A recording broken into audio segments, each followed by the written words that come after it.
大家好，我係李慧瓊。完善交通係推動地區發展嘅關鍵。我哋積極爭取啟德輕軌同埋東九龍鐵路線提速落成，讓居民出行更便捷，串連起九龍多個社區。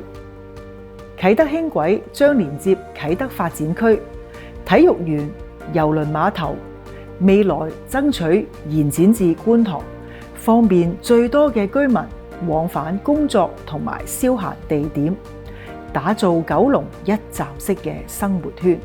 我哋亦都爭取東九龍延線伸延至鯨富、慈雲山等地區，服務更多山區嘅居民，改善長久以嚟公共交通不足嘅問題。透過呢啲鐵路網絡嘅完善同埋銜接，九龍將形成一個更高效、更綠色、更宜居嘅都市交通系統。